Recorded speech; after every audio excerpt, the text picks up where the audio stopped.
There are moments when history reveals itself not through grand events or epic battles, but through the quiet, insidious presence of objects that have outlived their time. A presence so malevolent that it seems to have taken on a life of its own. Imagine a world where a simple antique, a brilliant gemstone, or even a piece of art holds within it a curse so potent that it shapes the fate of those who dare to possess it. Now, we dive into that world, a world where every object tells a dark story, and every story leaves you questioning whether the past truly is dead. Our story begins with an innocuous wooden box, its surface worn and unremarkable, discovered in the back corner of an old estate sale. To the casual observer, it might have appeared to be nothing more than a forgotten relic, yet it was known to some as the Dybbuk Box, a container that, according to Jewish folklore, once held a restless, malevolent spirit called a Dybbuk. In the hands of Kevin Manis, a small business owner from Portland, Oregon, this box soon unleashed a cascade of terror. Manis, lured by the box's mysterious allure and the cryptic warnings passed down by a Holocaust survivor who claimed it should never be opened, discovered that once disturbed, the dormant evil would seep out. Strange occurrences soon plagued his home. Vivid nightmares featuring a sinister, withered figure, disembodied whispers in the silence of night, and inexplicable phenomena that defied rational explanation. Each subsequent owner suffered misfortune, a series of accidents, unexplained illnesses, and a gradual descent into despair, until finally the box was consigned to a museum, locked behind glass and surrounded by protective wards.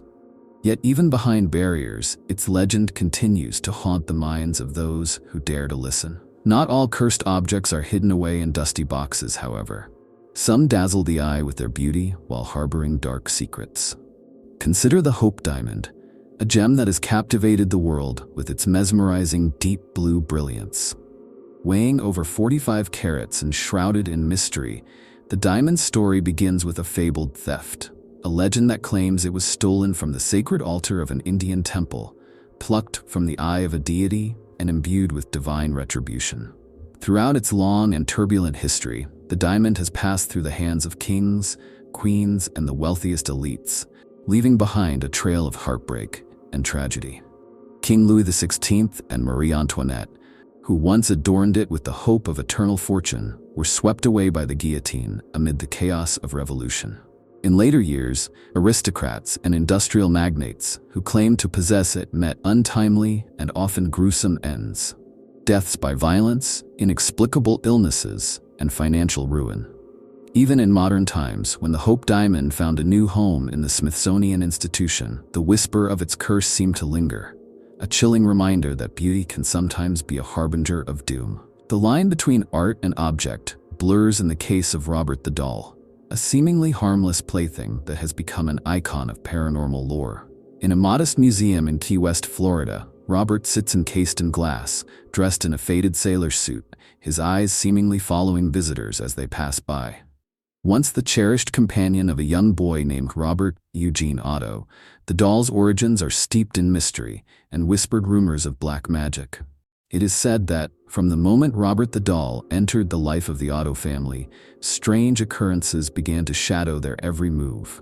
The child's innocent laughter was gradually replaced by eerie conversations with a toy that seemed to answer back. At night, unexplained footsteps echoed through silent halls, and the doll would inexplicably change positions when no one was watching. Neighbors recounted unsettling stories of the doll's uncanny ability to evoke a deep sense of dread, as if it were silently judging those who crossed its path. Even today, visitors to the museum confess that something about Robert's unblinking stare makes it impossible to look away. A silent witness to a history of misfortune that has claimed the lives of those who have dared to disrespect his presence. In stark contrast to objects that are worn or ornate, some cursed items are found in the realm of the modern and the mundane. The cursed phone number, 888-888-888, might seem like nothing more than a string of digits, yet its legacy is anything but ordinary.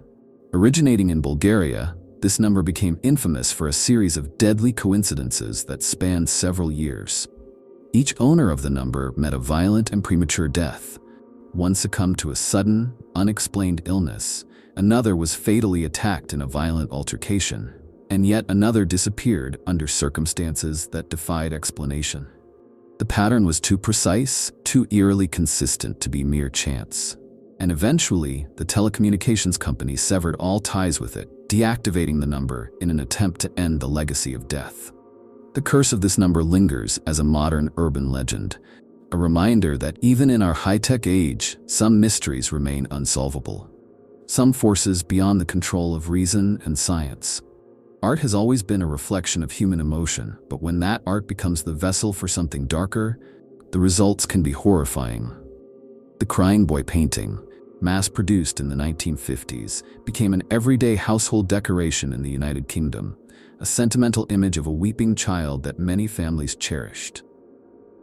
But as inexplicable fires began to ravage entire neighborhoods, rescuers noticed a strange pattern. Amidst the ruins of charred homes, the painting itself would often be found intact, its tear-streaked face staring back, unscathed by the flames that consumed everything else.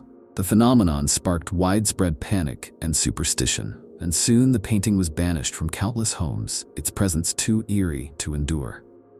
Whether it was the embodiment of a sorrowful spirit, or merely an ill-omened artifact, the painting left an indelible mark on those who witnessed its uncanny resilience. A silent witness to the paradox of beauty preserved in the midst of destruction. Finally, we come to an object that is as unassuming as it is lethal, the Busby Stoop chair. In a quiet North Yorkshire pub, this weathered wooden chair carried with it a centuries-old curse. A curse born from an act of unspeakable violence. The tale goes that Thomas Busby, a man consumed by vengeance and despair, committed a brutal murder in a fit of rage, targeting his own father-in-law while seated in that very chair. On the brink of his own execution, Busby cursed the chair, pronouncing that anyone who dared to sit upon it would be doomed to share his fate. Over the ensuing centuries, every person who sat in the Busby Stoop chair was claimed by a series of inexplicable tragedies. Soldiers lost in the throes of war, laborers struck down by sudden illness, and even an unsuspecting cleaner who found herself at the wrong place at the wrong time. The cursed chair was eventually removed from the pub and preserved in a museum, a silent reminder of a past steeped in blood and betrayal, and a warning that some relics are better left undisturbed. Each of these cursed objects carries with it a story that transcends mere superstition, a narrative woven into the fabric of time, where history, fate, and the supernatural converge. They compel us to ask, can an object be more than just a physical thing? Can it embody the collective pain, anger, and sorrow of those who came before us, passing down a legacy of misfortune?